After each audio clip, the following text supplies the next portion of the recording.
mtazamaji wa Fedha na Imani TV. Leo tuna somo pendwa ambalo ni somo la maana na ni somo zuri.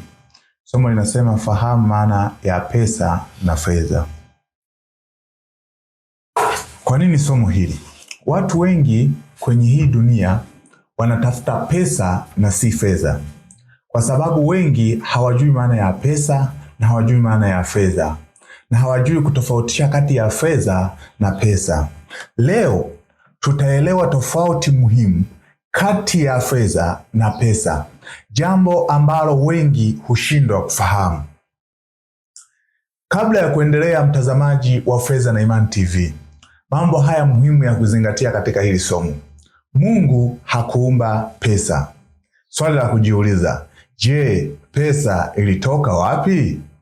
Swali hili linalenga kufahamu historia ya pesa duniani ili tuelewe tofauti ya fedha na pesa kutoka kwenye Biblia. Kwa sababu hata ukiangalia katika dunia ya leo, pesa unayotumia wewe au noti unayotumia wewe au sarafu unayotumia wewe ni tofauti kabisa na nchi zingine. Utaitumia Tanzania lakini utaruhusiwa kuitumia Kenya. Utaitumia Tanzania lakini utaruhusiwa kuitumia Kongo. Leo tunaenda kuangazia, basi tuone, je, pesa ilitoka wapi? Dunia hii tunayoishi imepita katika vipindi vinne. Kuna kipindi ambacho kilikuwa ni kipindi cha uwindaji. Kuna kipindi ambacho kilikuwa ni kipindi cha kilimo. Kuna kipindi ambacho kilikuwa ni kipindi cha viwanda. Na kuna kipindi ambacho tuko sasa ambacho ni kipindi cha utandawazi, ambacho ni kipindi cha sayansi na teknolojia. Je, pesa ilitoka wapi? Nikiangazia kwenye kipindi cha kilimo, kulikuwa na biashara ambapo ndio biashara ilipoanza hapo. Biashara iliyoanza ni ile biashara tuliyojifunza darasa la 4, biashara ya kubadilishana bidhaa kwa bidhaa. Kama una mbuzi unapewa kondoo, kama una kuku unapewa bata, kama una mahindi unapewa maharage. Na biashara hapa ilifanyika kwa vitu na si pesa. Tuanze kuangalia mwaka wa 600 before Christ, kabla ya Kristo kuja duniani. Sarafu ya chuma ilitengenezwa katika nchi hizi mbili, Mesopotamia na Uturuki.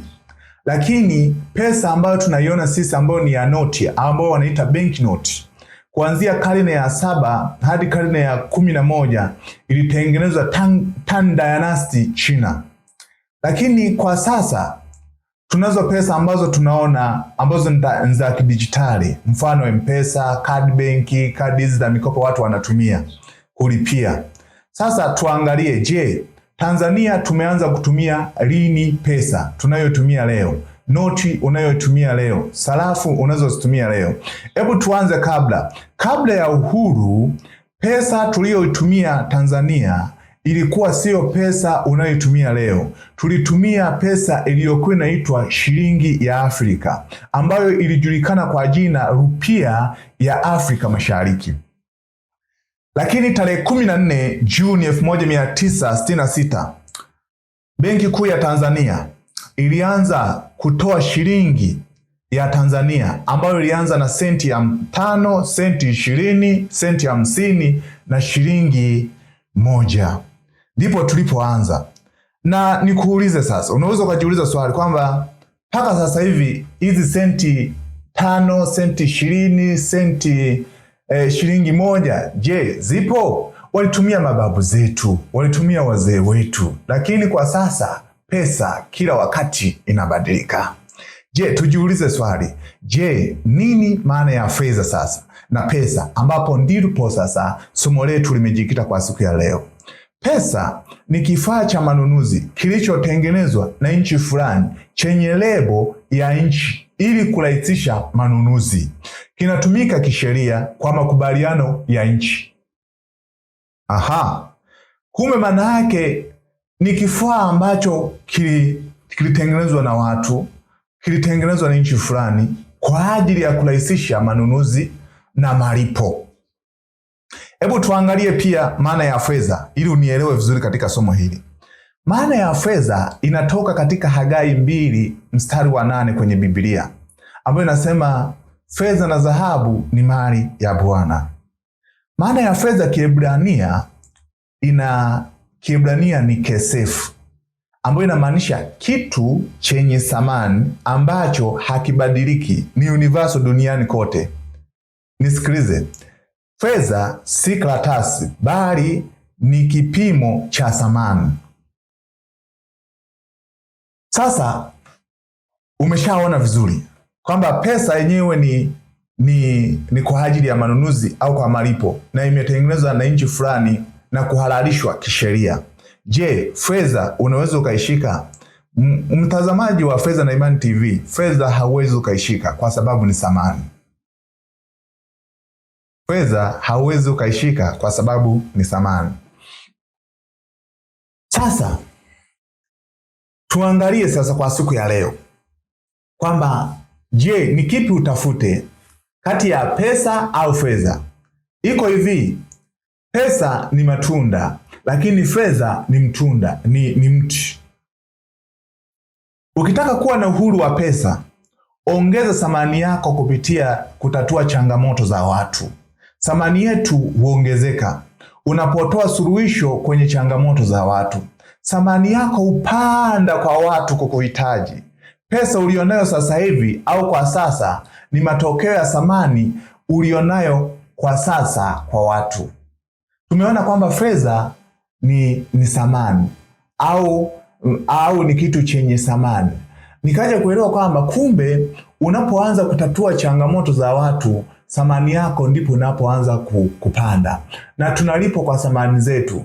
Kumbe nikaja kuelewa kwamba hutakiwi kufukuzana na pesa, bali unatakiwa kufukuzana na kujenga thamani yako. Unapoongeza thamani yako katika kutatua tatizo fulani kwa watu uliowashinda, ndipo watakapokulipa kupitia hilo tatizo, kwa sababu thamani yako imepanda baada ya kutatua tatizo. Unapotoa suluhisho la changamoto ya kijamii, thamani yako upanda kwenye level ya kijamii na malipo yako utalipwa kwa level ya kijamii. Unapotoa suluhisho la changamoto za taifa, thamani yako upanda kwa level ya taifa na pesa yako utalipwa kwa level ya kitaifa.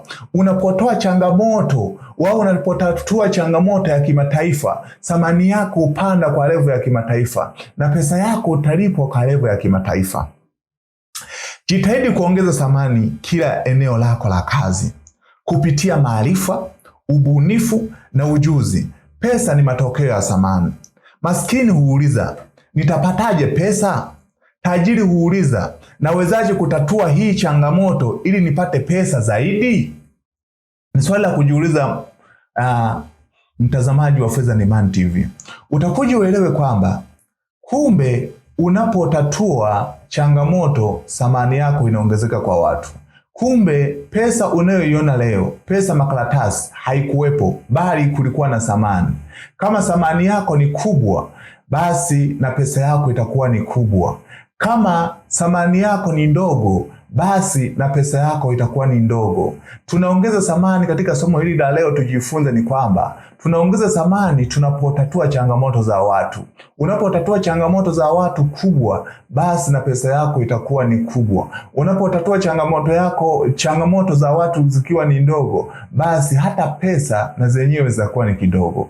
Mwandishi, mtazamaji wa Fedha na Imani TV, natamani ujifunze kuongeza thamani yako ya maisha kupitia kutatua changamoto za watu, ndipo pesa zitakapokufuata. Acha kufukuzana na pesa. Pesa haitafutwi, bali pesa huja kwa matokeo ya kuongeza thamani ukitatua changamoto za watu. Basi nakutakia kila laheri. Usisahau kusubscribe na kucomment na kushare. Fedha na Imani TV ni matumaini yetu.